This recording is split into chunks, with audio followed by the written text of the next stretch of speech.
Palcast, red de podcasters. Bienvenidos a nuestro podcast, Diseño y Arquitectura, Conceptos, Tendencias y Especialidades. Mi nombre es Melissa Elvers, soy arquitecta peruana y me desarrollo en el rubro de diseño arquitectónico y diseño interior. En este espacio se busca profundizar y reflexionar en diversos temas del rubro a través de conversatorios y entrevistas con diferentes especialistas. Hoy nos acompaña Alexis Campos, ingeniero con especialidad en acústica. Lo hemos invitado el día de hoy para conversar sobre estrategias y medidas de acústica a tomar en cuenta para la buena convivencia en viviendas y en edificios residenciales. Bienvenido, Alexis. Antes de comenzar, cuéntanos por favor un poco de ti. ¿Cuál es tu formación y en qué áreas de diseño acústico te especializas? Hola Melissa, muchas gracias por la invitación. Bueno, hablando un poco de lo que es mi experiencia y mi formación, yo me inicié en este mundo con un grado técnico en sonido que hice aquí en Perú en el 2004. Después de esto viajé a Chile, donde estudié la parte de ingeniería acústica. Regresé al Perú, estuve trabajando como un año y medio en una empresa que se dedicaba al rubro del control de ruido en la industria y viajé a España, a la Universidad de Cádiz, para poder hacer una maestría en ingeniería acústica con una mención en control de ruido de industrias y aeropuertos. Después de esto yo he formado una empresa aquí y me dedico básicamente a todo lo que es la parte de acústica arquitectónica. Mi experiencia también está, como lo repito, en la parte de control de ruido industrial, pero ahora netamente estoy dedicado a la parte de aislamiento acústico y de tratamiento de espacios como estudios de grabación, oficinas, edificios corporativos, hoteles, ese tipo de cosas. Perfecto, Alexis, gracias. Estos días estamos pasando mucho tiempo en casa, y si bien el tema de control de ruidos y buena acústica en determinados espacios de las viviendas es algo que me suelen preguntar frecuentemente, últimamente es más de lo habitual. Estamos conviviendo ya sea en la misma vivienda o en un mismo edificio residencial más tiempo debido a la cuarentena o al incremento de la modalidad de home office y homeschooling que cada individuo está tomando ante esta pandemia. Hay ciertos criterios que se pueden implementar en el diseño de las edificaciones y espacios interiores para minimizar ruidos molestos entre usuarios y mejorar también en algunos espacios determinados la acústica. Comencemos pensando en la estructura y concepción inicial de una construcción. Definitivamente, el sistema constructivo y el espesor de los elementos utilizados generan diferencias. Tenemos el concepto que a mayor espesor, mejor control acústico entre espacios y también que ciertos sistemas constructivos como la albañilería también generan mayor aislamiento entre un espacio y otro. La selección del sistema constructivo igual deriva en más aspectos que tan solo el acústico. Desde tu experiencia, Alexis, entonces, para viviendas o edificios, ¿qué sería recomendable utilizar como sistema constructivo? ¿Es en este caso la albañilería? ¿Y en qué casos podríamos comenzar a tener mayor problema de lo normal, donde se deba tener un tratamiento especial acústico adicional? Bueno, sí, como lo mencionas, efectivamente lo más recomendable siempre es utilizar albañilería, por ejemplo, como lo mencionaste, y también lo que se utiliza mucho, que son placas de concreto. Mira, sinceramente, los casos especiales son, por ejemplo, una fachada, un muro cortina que está expuesta al ruido tal vez de la calle y que no tiene la misma masa que podría generar un muro de albañilería, por ejemplo. Entonces, hay algunos ciertos casos especiales en donde tal vez se pueden utilizar otros sistemas constructivos, como el drywall o la madera, pero no en forma única. Me explico un poco mejor, no utilizando tal vez una sola placa de este material, sino lo importante es generar un tabique que tenga ciertos materiales en un cierto orden y con espesores determinados para tratar de igualar lo que puede darte como aislamiento un muro de albañilería o de... Entonces, en el caso de optar por sistemas constructivos diferentes a este, como el drywall o la madera, recomiendas tomar ciertas medidas. Entre ellas, mencionabas partir el sistema constructivo y no hacerlo enteramente de drywall, sino también mezclarlo con el otro, con un sistema con mayor masa. ¿Y qué otras recomendaciones podrías brindarnos para intervenir estos espacios? Sí, bueno, depende del espacio a intervenir. Si estamos hablando, por ejemplo, de dos departamentos que se conectan a través de un muro, y como tú mencionaste al comienzo, que ahora estamos en un momento de confinamiento, lo normal es que ese sea un muro de albañilería. pero aún así hay detalles en el diseño de los departamentos que no se toman en consideración y que pueden, a pesar de tener un muro de albañilería, generar problemas de ruido.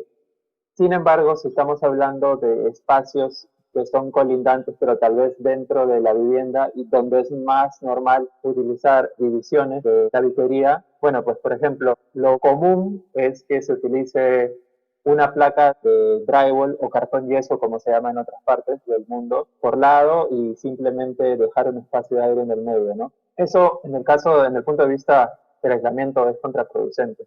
Lo que se debería de utilizar, por ejemplo, es lana de vidrio para rellenar la de vidrio o lana de roca para rellenar esa cavidad interna y así lograr subir el factor de aislamiento. Otra cosa que ayuda también es el uso de no solo una placa por lado, sino dos placas por lado, ¿no? Cambiando los espesores de las placas. Lo que se utiliza normalmente en la construcción en pulgadas son las placas de media pulgada y de 5 octavos, que vienen a ser como 12 y 15 milímetros. Entonces, realizar el espesor ayuda a mejorar el tema del aislamiento entre espacios adyacentes, ¿no? También es importante, y este tal vez es un detalle constructivo, al momento de que se colocan las placas una encima de otra, que las uniones de la primera capa de placas con la segunda no coincida, ¿no? Lo que se llama el traslape de placas de drywall o de madera, ¿no? Y también es importante verificar, por ejemplo, posiciones de cajas eléctricas. Nunca se deben enfrentar a la medida de lo posible, porque eso genera normalmente en un sistema constructivo que no está diseñado desde el punto de vista acústico, una fuga. Entonces tú puedes tener un muro que puede tener un buen aislamiento, pero decides colocar cajas eléctricas y terminas generando un problema. Ok, desde la parte eléctrica es un poco más simple hacerlo de esa manera, ¿no? Pero habría que pensar en alternativas. Efectivamente, hay soluciones constructivas para el tema de las cajas, ¿no? A veces se trata de correr unos 40 centímetros una de otra en cada una de las caras y si es imposible, lo que se hace es tratar de forrar la cara interior de la caja con un par de placas de drywall para evitar de que la caja genere una fuga, ¿no? Y lo que genera una reducción del aislamiento acústico del muro. Ah, perfecto, esa es una buena alternativa también. En cuanto a edificios multifamiliares, el problema no solo se debe tratar a nivel de paredes, sino que la molestia de ruidos entre los diferentes niveles es un problema habitual y el tratamiento de la losa puede ayudar a mejorar ese tema. ¿Qué se recomienda hacer para mejorar el control de ruido entre niveles? Bueno, existen dos tipos de transmisión del ruido dentro de una edificación. Yo sé que dejarlo como bastante claro. Uno es el ruido aéreo, que se transmite por el aire, y el otro es el ruido de impacto. Por ejemplo, el ruido aéreo, para poder explicarlo de una forma más sencilla, es, digamos que tu vecino en el piso superior tiene un parlante sonando y tú lo escuchas en la parte de abajo, en tu casa. Esa transmisión normalmente es un movimiento de las partículas de aire que viajan a través del aire por algún lugar que puede ser una ventana, un balcón o a través de la misma losa, depende de la calidad de la losa, y tú la percibes inmediatamente abajo. Y el otro tipo de ruido, que es el ruido de impacto, son por ejemplo los pasos, los saltos, los golpes que tú sientes cuando alguien deja caer algo sobre la losa que está en el piso superior. Entonces, es importante atacar estos puntos desde, por ejemplo, el punto de vista de la construcción. A veces se utilizan losas aligeradas y eso no es, desde el punto de vista acústico, lo mejor, ya que las losas aligeradas tienen zonas en donde se utiliza el Tecnopor o me parece que en otros lados lo llaman Plumavit. Este material no tiene cualidades de aislamiento acústico, o sea, que mejoran el aislamiento acústico.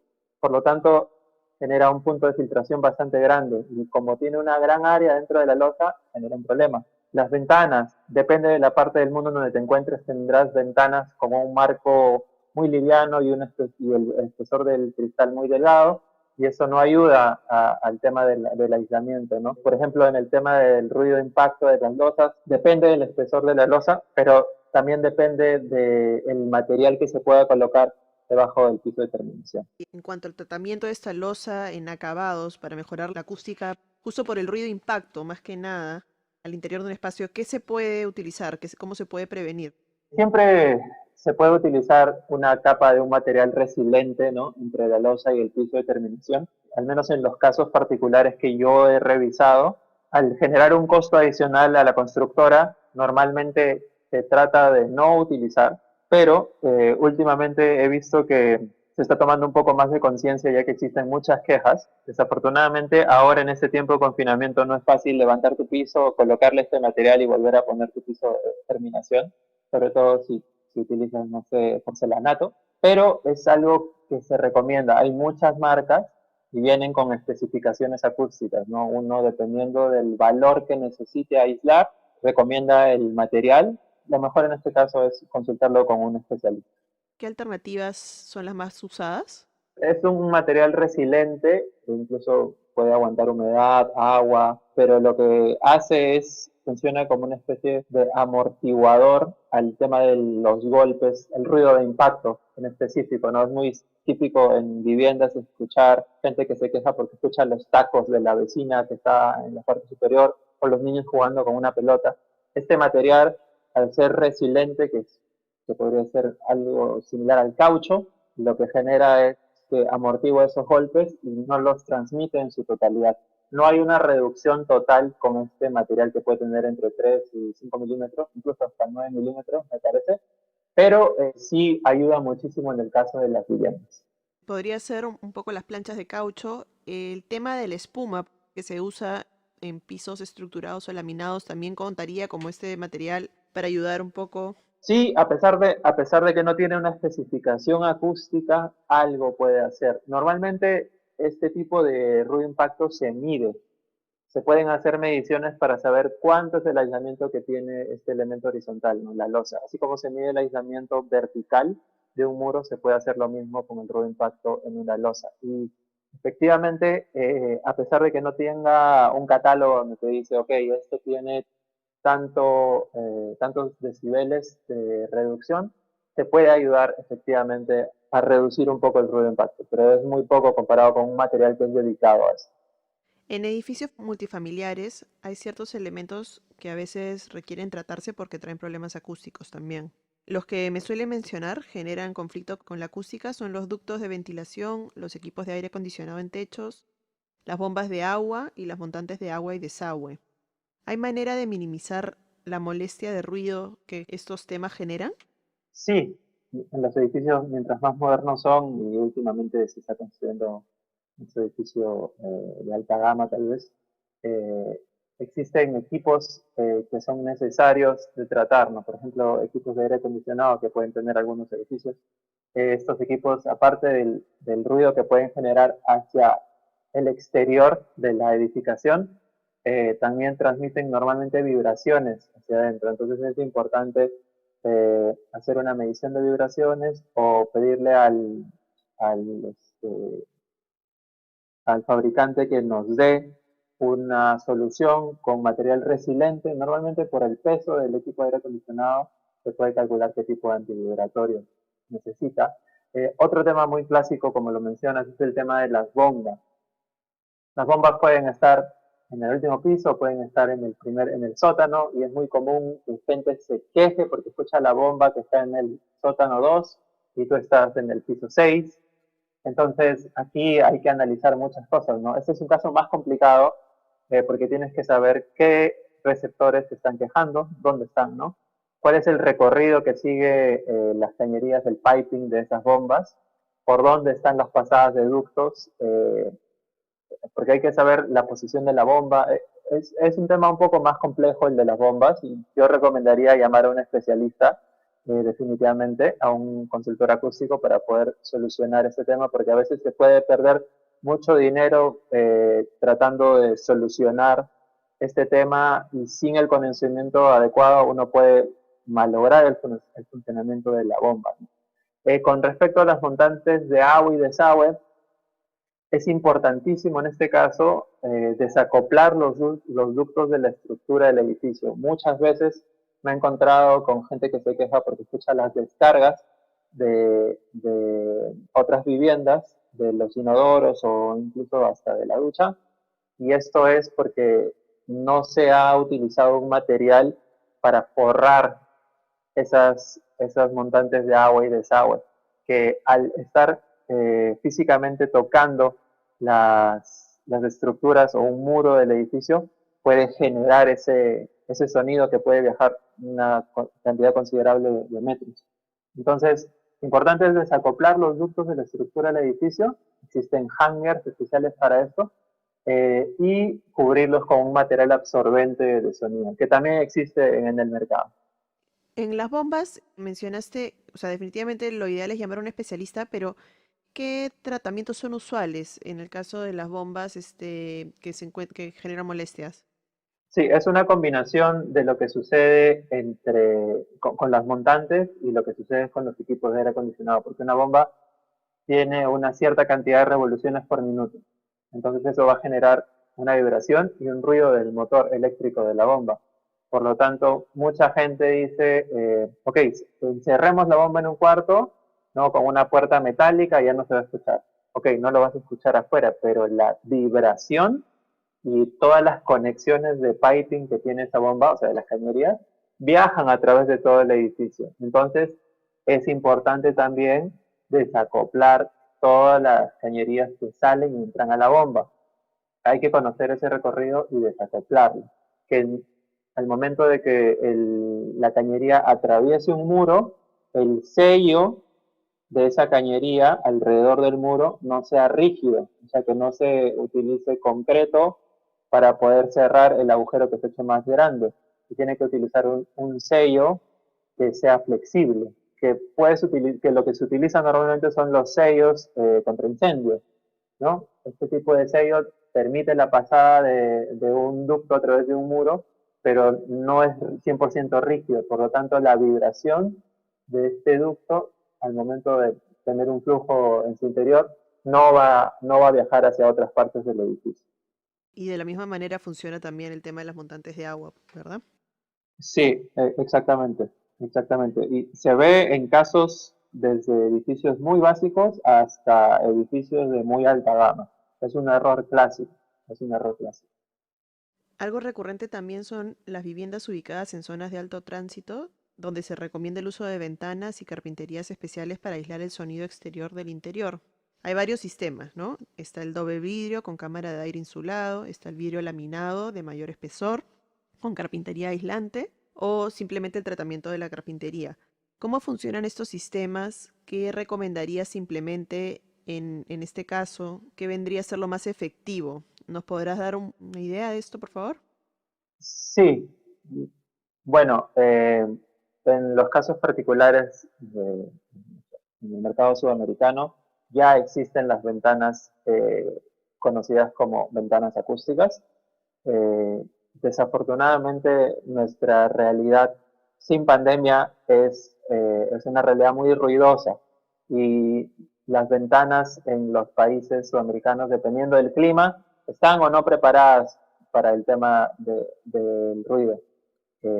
Por ejemplo, en el Perú, lo que tenemos son sistemas de ventanas muy simples con vidrios muy delgados. Entonces, ahora se ha logrado introducir al mercado, me parece, un sistema de ventanas contra el ruido que son relativamente baratas, pero hay que tener algunos conocimientos previos para pedirlos, ¿no? Es importante, número uno, conocer el nivel de ruido al cual está expuesta la vivienda.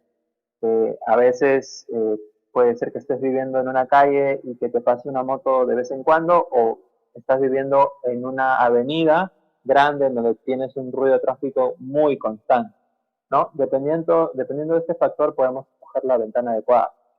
Dentro de los detalles constructivos existe el termopanel, por ejemplo. El termopanel son dos cristales que son normalmente laminados con una pequeña recámara de aire y el marco de PVC. Es un marco que adentro tiene un cierto recorrido de este material PVC que hace que tenga un buen rendimiento acústico.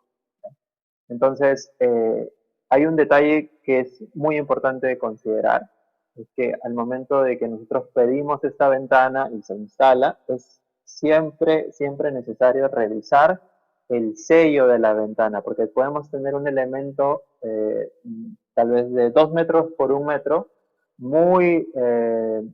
o sea, funcionando bastante bien desde el punto de vista de aislamiento, pero no se le sella bien la unión del marco con la albañilería y una pequeña filtración puede hacer que toda la inversión no sirva de nada. Entonces es importante utilizar un buen sello alrededor de todo el marco perimetral de la ventana y hay que tener en consideración otra cosa, que es el tema climático. Nosotros podemos tener una ventana acústica en invierno, o sea, tenerla cerrada y ok, pero cuando es temporada de verano y las temperaturas pueden llegar a subir mucho, hay que tener la ventana abierta y el ruido se va a meter de todas formas. Entonces, lo que yo he empezado a ver, y es un poco lamentable, es que alguna gente que vive en avenidas muy ruidosas tiene una ventana acústica y además un sistema de aire acondicionado, para no tener que abrir la ventana todo el tiempo. Esto es algo que sucede en lugares muy ruidosos y es la única solución, en verdad, si es que no quieres más. Este panel termolaminado que mencionabas vendría a ser entonces la alternativa ante los casos de ruido más extremos, de mayor tráfico. Sí, definitivamente. Si no quieres tener un muro opaco, obviamente la única opción en este caso es colocar una ventana que permita la entrada de luz, pero que no, o sea, que influya de manera positiva en la reducción de ruido.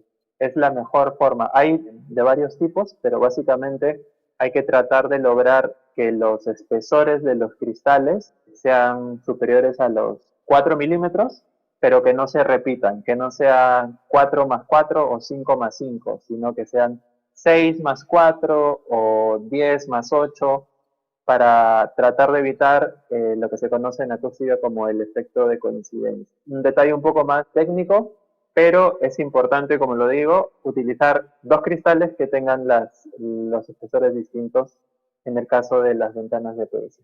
Ya, de los paneles termolaminados donde se utiliza doble cristal e insulado con una cámara al vacío, Se lo conoce como termopanel. termopaneles. La alternativa ante un poquito menos de ruido vendría a ser un cristal laminado de mayor espesor con carpintería aislante. Pues sí, es conocido en el tema de aislamiento que la lámina que separa a los dos cristales ayuda, pero también repetimos la misma norma. Si vamos a tener un solo cristal laminado, no hay que utilizar los espesores iguales, que sean 6 y 4, o 6 y 8, 6 y 10, pero no 5 y 5 o 4 y 4. ¿No? Eso se trata de evitar. Y el marco es importante también tratar de que no sea de aluminio común y corriente. Hay algunos que tienen algún refuerzo y pueden ayudar, pero las ventanas normales aquí vienen con 3 milímetros de un cristal crudo y un marco simple y no, el rendimiento acústicamente hablando es muy bajo. En cuanto al interior de la vivienda, la elección de acabados y revestimientos de paredes influye también en una buena acústica. En términos generales, ¿qué recomendaciones podrías brindarnos? Conversando un poco acerca de este tema, tendría que decir que, por ejemplo, si utilizas un piso de porcelanato en un espacio relativamente grande, lo que vas a lograr es que haya una excesiva cantidad de reverberación dentro de ese espacio en particular. A veces vamos a simplemente escogerlo desde el punto de vista estético, pero si uno quiere tratar de mejorar este tema y tiene superficies grandes con el piso en particular muy reflectante, hay que tratar de escoger otros materiales, tal vez como la madera o un piso laminado. Hablando en las superficies verticales, muros de concreto y grandes ventanales también influyen mucho en la acústica de un espacio, ¿no? Es necesario siempre compensar con algún otro tipo de material. Depende del uso de la habitación también al momento en el que se diseña este tipo de espacio. En cuanto a los espacios que requieren un tratamiento especial, donde se busca la acústica óptima, como salas de home theaters o salas de TV, si bien se debería realizar o se puede realizar un proyecto especializado a detalle para estos espacios, de manera general, ¿qué recomiendas en cuanto a la distribución de los equipos, de los parlantes y en cuanto a los acabados seleccionados del espacio y los elementos de revestimiento? Si tenemos un espacio dedicado dentro de una vivienda para sistemas home theater o salas de televisión o tal vez algún cuarto en donde se haga música, es muy importante revisar los dos conceptos, ¿no? Del aislamiento acústico.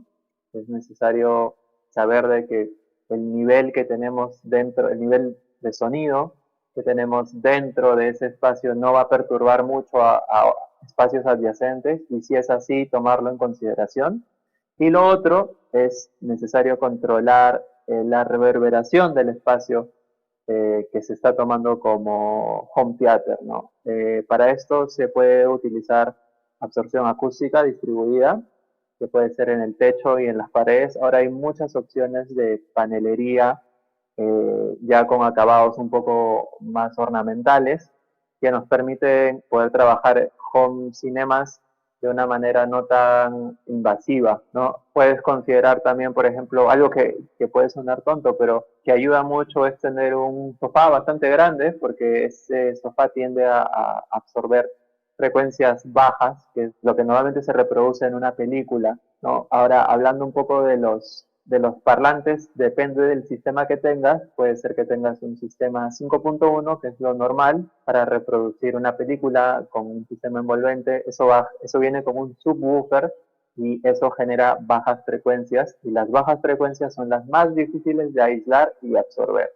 Entonces hay que tratar de buscar un balance, ¿no? La posición de los parlantes también es importante. Por ejemplo, algo que recomiendo a mucha gente: ok, si tienes la habitación de un niño al lado de tu home cinema, pues trata de alejar los parlantes lo más que puedas de ahí, o tal vez construye, además de la albañilería, un tabique acústico para mejorar el aislamiento, o intenta, por ejemplo, con una puerta acústica. Trata de combinar y preparar un poco el espacio para poder disfrutarlo mejor.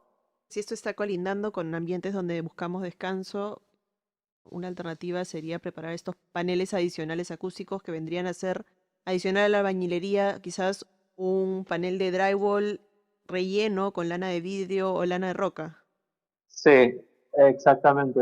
Exactamente. Para eso se puede hacer una medición simple. Ahora hay muchas herramientas ya. Puedes utilizar muy básicas, como poner el sistema de sonido al nivel en el que lo vas a utilizar, y ir a la otra habitación y ver si genera una molestia. Estamos hablando de viviendas, entonces yo creo que es posible para un usuario hacerlo.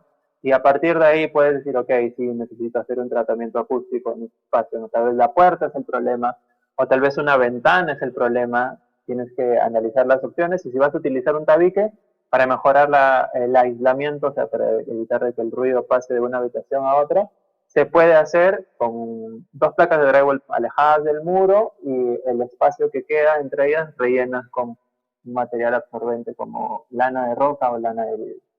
¿El uso de alfombras mejora también el tema de la reverberación en el espacio? Sí, efectivamente, dentro de las viviendas el uso de alfombras es favorable para el tema de la acústica. No depende del tamaño de la alfombra, obviamente. Si tienes un espacio totalmente alfombrado, eso ayuda mucho, ¿no? Pero como lo dije también, un consejo muy simple es también tener un sofá bastante grande, que también ayuda a absorber porque es poroso. Y definitivamente, ¿no? Las alfombras ayudan mucho, pueden ayudar mucho en casa para el tema de la reverberación.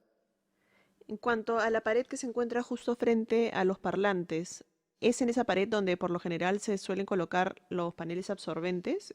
Ahí sería bueno tratar de considerar algún tipo de superficie que absorba la... Sí, pero depende del espacio, porque a veces la superficie más reflectante en una vivienda puede ser el techo, porque en un muro puedes tener un librero, puedes tener cuadros, puedes tener X cantidad de cosas, y las superficies más reflectantes y libres para que el sonido pueda llegar a ellas son normalmente el techo y el piso. Entonces, si por ejemplo atacas con una alfombra y puedes distribuir una cierta cantidad de paneles dentro de los muros, puedes lograr algo relativamente bueno. No necesariamente siempre tiene que ser detrás, depende mucho de la configuración y del tamaño del cuarto. Una última pregunta, Alexis. ¿Cuál es la diferencia entre la lana de vidrio y la lana de roca? Sé que la lana de roca es más sustentable que la lana de vidrio. ¿Nos explicas un poquito?